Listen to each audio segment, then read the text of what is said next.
Ներսյան խոսենք Արեգա-ընկերության թիմի մասին, հա, ովքեր են ներգրավված այս աշխատանքային process-ներում, արդյոք ունենք համապատասխան մասնագետներ Հայաստանում արտադրության համար, թե օրինակ, չգիտեմ, տրեյնինգների տեսքով կամ այցերի տեսքով արտերկրից այսպես նոր գիտելիքներ եք ներմուծում։ Իհարկե, նոր գիտելիքներ փորձի փոխանակում իրականացնում ենք, բայց մեր թիմում կան մասնակիցներ, ովքեր ունեն դոկտորի աստիճան հենց Չինաստանում լիթիումիոնային գծով եւ մենք կարող ենք հպարտորեն ասել, որ ոչ միայն այստեղ կտանք որակյալ արտադրանք, այլ մեր մասնագետները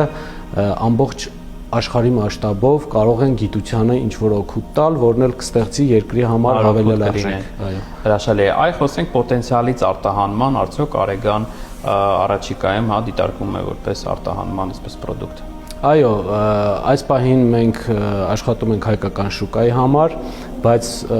աշխատանքներ են կատարվում սերտիֆիկացման, լիցենզավորման, որպեսզի այս product-ը նաև օգտագործեն Եվրոպայում եւ այո, այլ երկրներում։ Շնորհակալ եմ, պարոն Ներսյան, մենք հետևենք Արեգայի զարգացումներին եւ անպայման ուզում նշել, որ անունն էլ շատ հայկական է, հայեցի է։ Այնպես որ շնորհավորում եմ նոր product-ների մուտքի համար, թեպետ ընկերությունը 5 տարի գործում է, բայց արդեն այսպես լուրջ մասշտաբով ասելիք ունեք շուկայում։